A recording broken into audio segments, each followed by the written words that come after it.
Se você está aí agora discutindo se deve aplicar seu dinheiro ou quitar suas obrigações financeiras, você já se encontra do lado equivocado da divisão. Você permitiu que a noção de dever se tornasse algo habitual. É exatamente assim que se iniciam as catástrofes financeiras, uma racionalização astuta de cada vez. As pessoas gostam de crer que são mais inteligentes do que o sistema, especialmente quando envolve recursos que elas sequer possuem. Eu observo isso há quase um século. Indivíduos brilhantes, cultos, bem-sucedidos, destruindo a própria existência com endividamentos que julgavam dominar. Chamam isso de alavancagem. Eu denomino de autodilusão legitimada.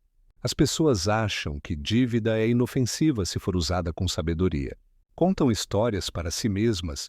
Minha dívida é barata, meus retornos são altos, então estou ganhando. Não, você não está ganhando. Você está fazendo malabarismo com fogo dentro de um quarto cheio de gasolina. Você não constrói riqueza racional carregando um peso irracional nas costas. Você não pensa no longo prazo quando deve no curto. E não pode se chamar de livre quando outra pessoa controla o seu próximo pagamento. Tem uma coisa que ninguém te conta. Dívida muda a forma como você pensa. Ela força decisões de curto prazo, mata a paciência. E paciência, nem investimentos, é oxigênio. Já vi gente se gabando de bater o mercado, enquanto carrega empréstimos com juros altos. Isso é como se gabar de nadar mais rápido com os bolsos cheios de pedras. Uma hora você afunda. Eu nunca conheci alguém que tenha quebrado sem antes dever dinheiro a alguém. Isso não é coincidência, é quase uma lei da natureza. Os investidores mais inteligentes que eu conheço não dormem. Melhor porque possuem ótimas ações. Dormem melhor porque ninguém os possui. Quando eu era jovem, a Grande Depressão ainda estava viva na memória de todo mundo. As pessoas conheciam a dor, temiam dívida, como se teme uma doença. E esse medo mantinha todo mundo vivo financeiramente. Hoje tratamos dívida como vitamina. Todo mundo toma, ninguém acha que pode matar. Mas dívida não mata rápido, mata em silêncio, quando a sua sorte acaba. Você quer investir? Ótimo. Mas não chame isso de investimento se está fazendo com dinheiro emprestado. Isso é jogo de azar eterno. A única diferença entre um apostador e um investidor, alavancado é que o apostador sabe que está apostando. Eu já vi a alavancagem destruir gente 10 vezes mais inteligente do que você. Inteligência não protege contra a estupidez composta. A matemática da dívida é brutal. Ela se compõe contra você com disciplina perfeita. Esteja trabalhando a seu favor ou contra, nunca dorme. Eu costumo dizer que a primeira regra dos juros compostos é nunca interrompê-los sem necessidade. Pois bem, dívida é a interrupção. É um parasita que se alimenta do seu futuro. As pessoas me perguntam, Charlie, e se a minha dívida estiver a 3% ao ano e eu conseguir investir a 7%? Bem, gênio, e se esses 7% sumirem? E se o investimento cair 40%? E se você perder o emprego no mês que vem? A dívida não está nem aí para as suas projeções. Dívida sempre chega. Dívida sempre cobra. É engraçado como complicam algo simples. Você não precisa de planilha para saber o que é certo. Precisa de bom senso. Se você deve, pague. Se está livre, continue livre. Porque liberdade se compõe melhor do que qualquer ação que eu já possuí. Então, antes de correr atrás da próxima tendência de investimento, faça a pergunta certa. Você está construindo liberdade ou apenas decorando a própria prisão? As pessoas gostam de pensar que dinheiro é sobre emoção, mas não é. É aritmética. E a aritmética não se importa com seus sentimentos, com o seu otimismo ou com as suas teorias sofisticadas de investimento. No fim, riqueza não é sobre quanto você ganha, e sim quanto você deve pouco. Quando você não deve nada, cada unidade de dinheiro que entra é totalmente sua. E quando você controla o seu tempo, suas decisões e a sua paz, isso é riqueza de verdade. Vamos falar de matemática simples, daquela que você faz num guardanapo. Se você deve 10 mil a 15% de juros, isso é uma perda garantida de 1.500 por ano. Você não consegue diversificar isso, não consegue fazer hedge. É um retorno negativo garantido. Agora me diga, onde você vai encontrar um retorno positivo, garantido de 15%, no mercado sem assumir risco? Você não vai, pelo menos não de forma legal. Essa é a beleza brutal da dívida. Ela é certa. E certeza é a coisa mais perigosa em finanças quando está contra você. Eu já observei incontáveis indivíduos fissurados pela distribuição de investimentos enquanto desprezam os juros do endividamento, devorando suas finanças vivas. Eles discutem se deveriam possuir 5% a mais de uma companhia ou 5% a menos de outra, enquanto o cartão de crédito está se capitalizando mais rapidamente do que qualquer dessas empresas, algum dia irá expandir. Isso não é investir, é encenação intelectual. Parece sofisticado, mas é tolice absoluta. Você não repara um barco perfurado adquirindo um motor mais potente. Você tapa o furo primeiro. Dívida é o furo. Investir antes de fechá-lo é apenas remar mais velozmente rumo ao iceberg. As pessoas argumentam, mas Charlie, o mercado retorna em média 10% ao ano. Sim, em horizontes longos. E se você possui coragem para suportar uma desvalorização de 50% sem perder a calma. A maioria não possui essa coragem, possui apenas ânimo. E quando o mercado despenca, despenca também a autoconfiança delas. Enquanto isso, a dívida continua se compondo como um metrônomo, estável, implacável, indiferente ao humor do mercado. A matemática não está nem aí se o índice se recupera em 2 anos ou em 10. O credor quer o pagamento no mês que vem. Quando você deve, vive numa corrida entre juros compostos e sabedoria composta. A maioria perde porque subestima a velocidade com que a estupidez se compõe. Você não pensa com clareza quando o taxímetro está rodando. A dívida taxa a sua mente antes de taxar o seu bolso. Você começa a tomar decisões urgentes, não decisões inteligentes. Vem de cedo, entra tarde, começa a rezar por milagres. Isso não é investimento racional, é jogo de sobrevivência. Eu sempre disse, se você não consegue lidar com um pouco de infortúnio, não merece boa fortuna. Mas quando está alavancado, um pequeno infortúnio já pode te destruir. É por isso que eu vi mais investidores arruinados por dívida do que por ações ruins. Uma ação ruim te ensina humildade, dívida te ensina desespero. Se você realmente entendesse matemática, trataria dívidas de juros altos como casa pegando fogo. Você não ficaria parado analisando a arquitetura. Você sairia correndo, quitaria, mesmo que isso significasse adiar seus grandes sonhos de investimento. Uma vez eu disse a um estudante que queria investir enquanto tinha dívida de cartão de crédito. Você está me perguntando se deve investir ou pagar uma obrigação garantida de 20% ao ano? Isso é como perguntar se deve beber água ou gasolina. A resposta correta é óbvia, só é inconveniente. E as pessoas não gostam de verdades inconvenientes. A verdade é que quitar dívidas é o melhor retorno livre de risco que você vai encontrar. É chato, sim. Mas manter-se solvente também é.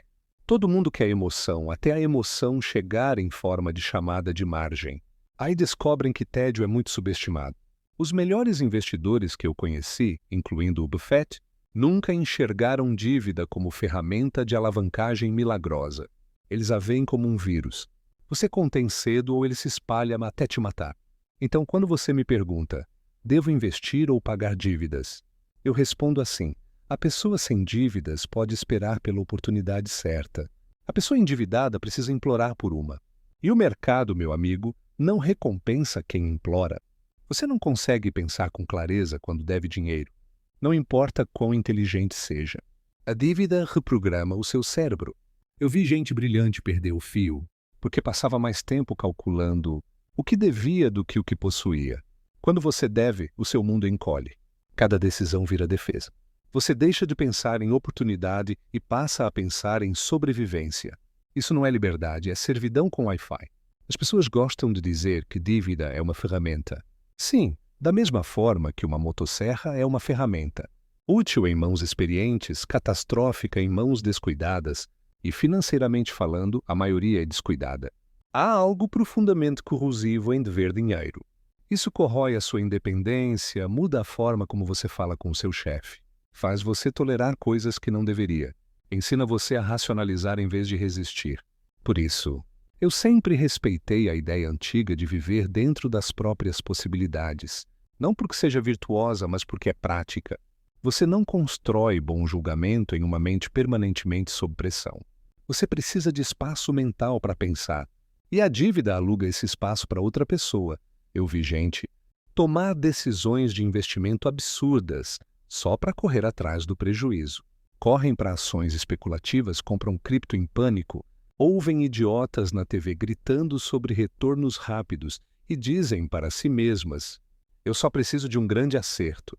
Isso não é investir, é desespero com planilha. A ironia é que pessoas endividadas muitas vezes trabalham mais do que qualquer um, mas o esforço delas se compõe para outra pessoa. O tempo delas vira renda de juros para o banco. E o banco, como você deve ter notado, não se cansa. Você não compra paz de espírito no crédito. Só aluga por um tempo, até a fatura chegar. É por isso que eu nunca entendi essa obsessão com dívida boa e dívida ruim. As duas são perigosas. Uma te mata devagar, a outra rápido, mas ambas te tiram o sono. Quer construir riqueza de verdade? Comece eliminando a ansiedade financeira. Esse é o alicerce. Cada unidade de dívida que você elimina é um elo a menos nas correntes da sua mente. E uma mente livre é a máquina de composição mais poderosa que existe. Quando eu era um jovem advogado, eu tinha pouco, mas não devia a ninguém. Isso me tornava perigoso no melhor sentido. Eu podia sair de negócios ruins, podia dizer não sem medo.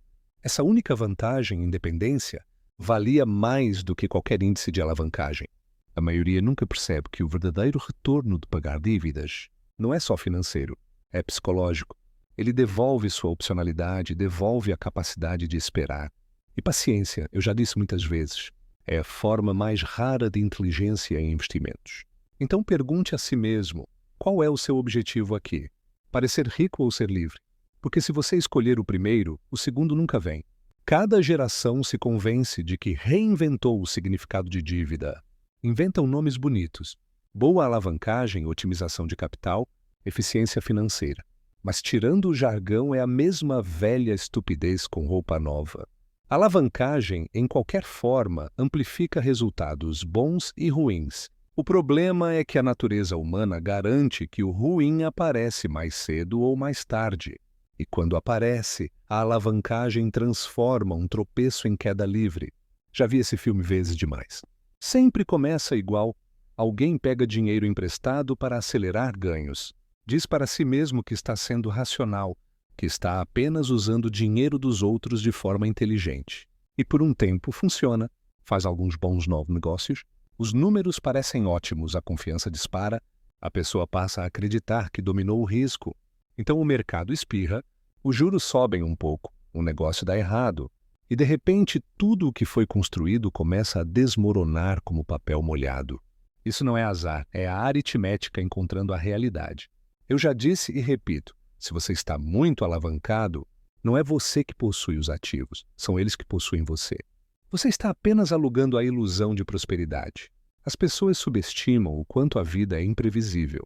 Elas fazem planos como se o mundo fosse cooperar com planilhas e projeções. Não vai. A vida sempre encontra uma forma de bagunçar seus números. Quando você tem dívida, qualquer imprevisto vira crise. Um problema de saúde, uma demissão, uma queda temporária na renda.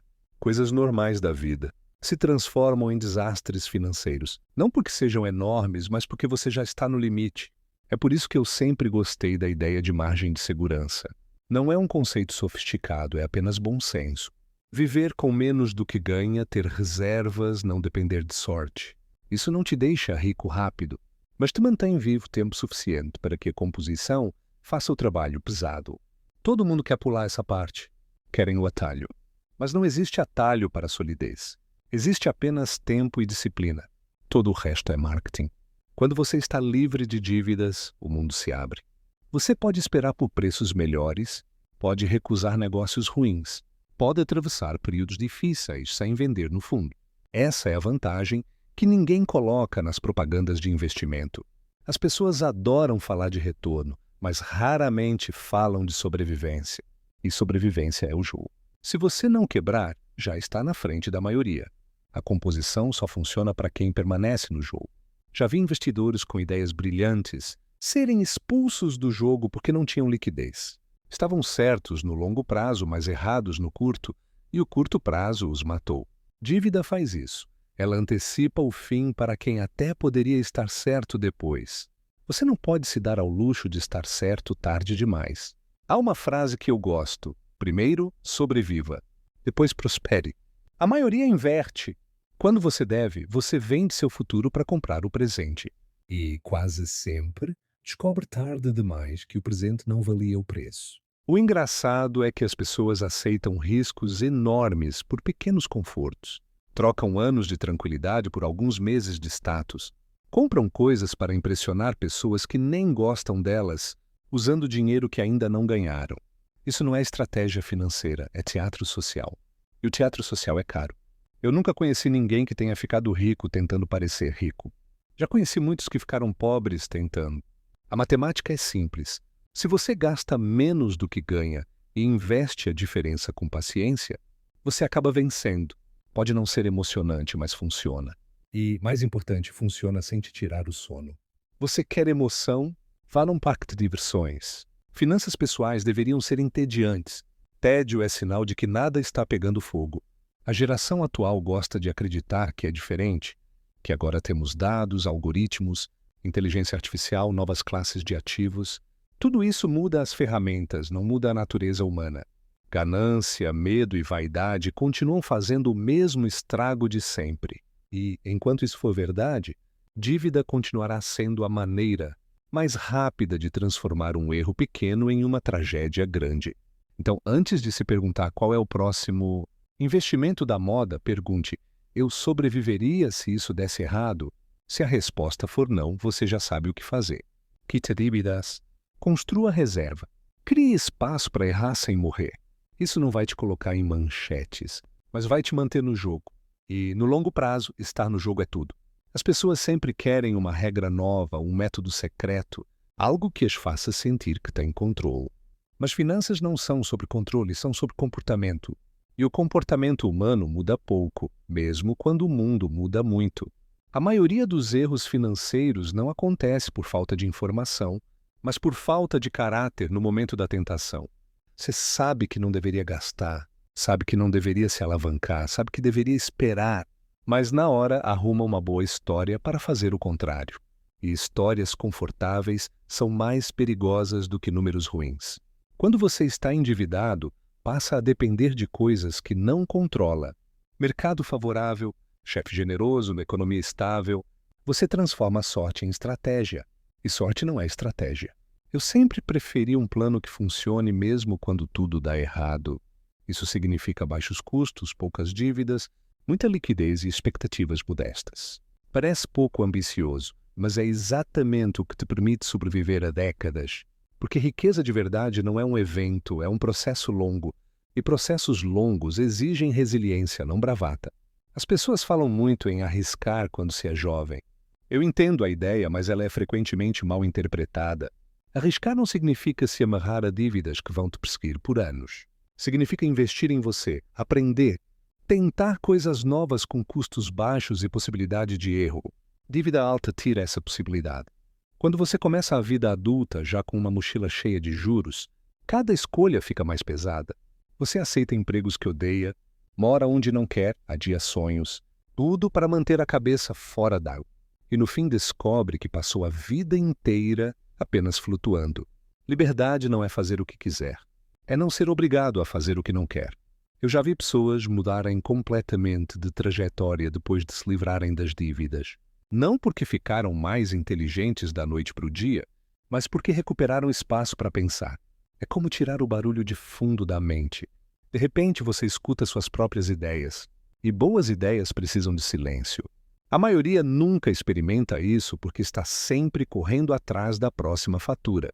Vivem em modo de urgência permanente. E urgência é inimiga de decisões sábias. Por isso, quando alguém me diz que vai começar a investir, enquanto ainda está atolado em dívidas, eu não discuto números. Eu pergunto, por que tanta pressa? Geralmente, a resposta não é sobre riqueza, é sobre medo de ficar para trás. Mas correr para não ficar para trás é uma ótima forma de se colocar na frente de um trem. O mercado sempre vai existir. Oportunidades sempre vão aparecer. O que não volta é o tempo que você perde consertando erros evitáveis. Então vá devagar. Construa a base. Elimine dívidas. Crie margem de segurança. Aprenda a esperar. Esperar é subestimado. Mas é assim que a composição trabalha. Devagar, silenciosa, implacável. No fim, a maior vantagem que você pode ter não é um algoritmo melhor, nem informação privilegiada, nem uma grande tacada. É simplesmente a capacidade de permanecer calmo enquanto os outros entram em pânico. E essa capacidade é muito mais fácil de manter quando ninguém te liga cobrando dinheiro. No fim das contas, tudo isso se resume a uma ideia simples. Você não pode construir um futuro sólido sobre uma base frágil. E dívida é uma base frágil, não importa quão bonita pareça no papel. As pessoas confundem movimento com progresso. Estão sempre fazendo algo, comprando, vendendo, trocando, otimizando. Mas muitas vezes, o melhor movimento é não fazer nada além de pagar o que deve e esperar. Isso não dá histórias para contar em jantares, mas dá resultados. Eu aprendi cedo que a maioria das pessoas superestima o que pode fazer em 1 ano e subestima o que pode fazer em 20. Dívida explora exatamente esse erro. Ela promete hoje e cobra amanhã, enquanto a composição do lado certo só mostra sua força para quem tem paciência. Quando você olha para alguém que acumulou riqueza ao longo de décadas, raramente encontra genialidade constante. O que encontra é consistência, gastar menos do que ganha, evitar grandes erros, investir de forma simples e, principalmente, não quebrar. Não quebrar é subestimado. Todo mundo quer saber qual é o segredo, mas o segredo é não fazer besteira em escala. Dívida permite exatamente isso, fazer uma besteira pequena virar uma catástrofe grande. Você não precisa ser o mais inteligente da sala para vencer financeiramente. Precisa apenas ser o último a sair. E, para ser o último, precisa evitar coisas que te tiram do jogo. Dívida é a principal delas. As pessoas adoram histórias de quem ficou rico rápido. Elas ignoram as centenas de histórias de quem tentou o mesmo caminho e desapareceu. Sobreviventes viram lenda, os outros viram estatística silenciosa. Eu nunca construí minha vida tentando impressionar. Construí tentando não me arrepender. E quase todos os grandes arrependimentos financeiros que vi giram em torno de 2 coisas: gastar demais e dever demais. Ganhar dinheiro é importante, claro, mas manter dinheiro é ainda mais. E manter exige disciplina, não bravura. Você não precisa transformar finanças em uma batalha diária. Quanto mais simples, melhor. Menos contas, menos dívidas, menos decisões urgentes. Simplicidade é uma forma de inteligência. E simplicidade dá espaço para a única coisa que realmente faz diferença no longo prazo: tempo. Tempo para a composição trabalhar, tempo para aprender, tempo para errar pequeno e corrigir, tempo para deixar as boas decisões se acumularem. Quando você está atolado em dívidas, o tempo vira inimigo, porque cada dia que passa aumenta o que você deve. Quando você está livre, o tempo vira aliado, porque cada dia trabalha a seu favor. Essa é a grande assimetria que pouca gente entende. Então, se você quiser resumir tudo o que eu disse em uma única frase, aqui vai: faça de tudo para que o tempo esteja do seu lado. Isso significa menos pressa, menos dívida, mais margem de segurança e mais paciência. Pode parecer simples demais para ser verdade, mas em finanças o simples quase sempre vence o complicado, porque o complicado dá mais oportunidades para você errar. E errar com dívida é o tipo de erro que você só pode cometer poucas vezes. Eu sei que tudo isso soa conservador, demais para um mundo que celebra riscos e apostas ousadas, mas não confunda prudência com falta de ambição. Prudência é o que permite que a ambição sobreviva tempo suficiente para dar frutos. A maior parte das pessoas não falha porque almejou excessivamente alto, mas porque não ergueu uma fundação capaz de suportar nem mesmo um voo moderado. Desejam o ápice sem percorrer os degraus, e dívida salta degraus. Só que ao pular degraus, a queda geralmente é mais severa. Você quer entender por que tantos indivíduos inteligentes quebram financeiramente? Por que a inteligência desprovida de disciplina transforma-se em instrumento de autossabotagem? A pessoa utiliza o intelecto não para prevenir equívocos, mas para racionalizar erros que já resolveu cometer. Já observei isso em advogados, médicos, engenheiros, empreendedores brilhantes. Todos acreditavam que conseguiam administrar o endividamento. Todos pensavam que, no caso deles, seria diferente. Quase nunca é. A matemática não se impressiona com títulos acadêmicos.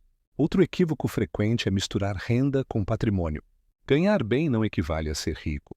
Rico é quem detém domínio sobre o próprio tempo e possui poucas obrigações. Já vi pessoas com salários elevadíssimos vivendo de contra-cheque em contra-cheque, escravizadas por um nível de vida que não podem abdicar. E tudo isso costuma vir parcelado. Quanto mais você eleva seu padrão de consumo com recursos tomados emprestados, mais vulnerável se torna a sua situação. Você pode aparentar sucesso, mas está a uma dispensa de distância do desespero. Isso é o inverso de estabilidade. Segurança financeira não se mede por quanto você recebe no melhor mês, mas por quanto tempo consegue sobreviver caso tudo desmorone. Dívida reduz esse período. Poupança e simplicidade o prolongam. E esse tempo de fôlego é o que te dá poder de escolha. As melhores decisões da minha vida vieram quando eu não estava encurralado, quando eu podia dizer não sem medo, quando eu não precisava aceitar qualquer coisa só para pagar contas. Liberdade de dizer não vale mais do que qualquer taxa de retorno extra. As pessoas perguntam, mas e se eu perder oportunidades por ser conservador demais? Eu respondo, você vai perder muitas. E isso é bom. A maioria das oportunidades não vale o risco que cobra. Você não precisa pegar todas as bolas, só precisa não errar feio as poucas que decidir rebater. O mercado sempre vai te oferecer algo novo, algo urgente, algo que parece imperdível. Quase nunca é. Aprender a ignorar é uma habilidade financeira tão importante quanto aprender a escolher. Quando você está livre de dívidas, ignorar fica fácil. Quando está endividado, tudo parece urgente. E urgência é uma péssima conselheira. Então, de novo, voltamos ao mesmo ponto. Dívida não é apenas um número no extrato. É uma força que molda seu comportamento, suas escolhas e, no fim, o rumo da sua vida. Elimine-a cedo. Trate-a com o respeito que se dá a coisas perigosas, porque é exatamente isso que ela é. Talvez a parte mais difícil de tudo isso seja aceitar que não existe truque, não há fórmula secreta, não há atalho elegante, não há investimento mágico que substitua anos de bom comportamento financeiro. As pessoas odeiam isso porque querem acreditar que podem ser exceção. Querem pensar, comigo vai ser diferente. Mas o cemitério financeiro está cheio de exceções autodeclaradas. A verdade é simples e, por isso mesmo, ignorada. Gastar menos do que ganha, evitar dívidas, investir com paciência e não entrar em pânico. Repita isso por tempo suficiente e as probabilidades ficam absurdamente a seu favor. Não é garantia, mas é o mais perto que você vai chegar disso no mundo real. E ainda assim a maioria não consegue seguir. Porque o mundo inteiro conspira contra a simplicidade. Propagandas te dizem para comprar agora. Bancos te dizem que crédito é liberdade. Influenciadores te dizem que você está perdendo a chance da sua vida. Tudo empurra para o agora. Quase nada recompensa o depois. Mas riqueza é construída no depois. Eu costumo dizer que você deve organizar a sua vida de forma que não precise tomar decisões brilhantes para ter um bom resultado. Basta não tomar decisões estúpidas. E a maior decisão estúpida, repetida milhões de vezes todos os dias, é assumir dívida desnecessária. Você não precisa vencer o mercado todos os anos. Precisa apenas evitar ser derrotado por ele uma única vez. Dívida aumenta muito as chances dessa derrota final. O jogo não é sobre bater índices. É sobre permanecer solvente e sensato o tempo suficiente para que a matemática faça o trabalho pesado. No longo prazo, os retornos não pertencem aos mais rápidos, nem aos mais ousados, nem aos mais barulhentos. Pertencem aos mais pacientes. E paciência é muito mais fácil quando você não deve nada a ninguém. Então, se você sair daqui lembrando de uma coisa só, que seja esta: trate a dívida como inimiga, não como ferramenta. Ela não trabalha para você. Trabalha contra você. Livre-se dela. Fique livre. Dê tempo ao tempo. Porque, no fim, quase toda vantagem financeira duradoura vem da mesma fonte. Você sobreviveu enquanto os outros se sabotaram. E isso, meu amigo, já é meio caminho andado. Eu sei que isso pode soar repetitivo, mas repetição é exatamente como as lições importantes se fixam. Se uma ideia vale a pena ouvi-la muitas vezes, você não precisa de 100 princípios para cuidar bem do seu dinheiro. Precisa de 2 ou 3, seguidos com disciplina ao longo de décadas. A maioria fracassa não por não saber o que fazer, mas por não conseguir fazer sempre. E é aí que a dívida entra como vilã recorrente. Ela transforma deslizes pequenos em feridas profundas. Um mês ruim vira um ano difícil. Um erro vira uma bola de neve. Quando você está livre, um tropeço é só isso. Um tropeço. Você se levanta e segue. Quando está endividado, o mesmo tropeço pode ser o começo do fim. Essa assimetria deveria te assustar. E se te assustar, já está cumprindo seu papel. As pessoas gostam de se enganar dizendo que todo mundo deve. Sim, muita gente deve. E muita gente vive ansiosa, estressada e presa. Popularidade não transforma erro em acerto. A normalização da dívida é uma das grandes tragédias financeiras modernas. Tornamos aceitável algo que deveria ser tratado como último recurso. E depois nos perguntamos por que tanta gente vive sufocada. Não é mistério. Você não constrói um futuro leve carregando pesos desnecessários. Cada parcela é uma decisão passada que você ainda está pagando. Cada juros é um lembrete de que o passado continua mandando no seu presente. Libertar-se disso é mais do que uma questão de números. É uma questão de identidade. Você deixa de ser alguém que reage para se tornar alguém que escolhe, e escolher é poder. Talvez você não enriqueça rapidamente. Talvez jamais apareça em destaque nas notícias. Mas você possuirá algo que a maioria nunca conhece: serenidade. A capacidade de dormir sem receio da próxima fatura. E isso, creia, proporciona mais felicidade do que inúmeros zeros extras na conta. Quando reflito sobre quase um século acompanhando indivíduos e mercados, percebo o mesmo padrão se repetindo.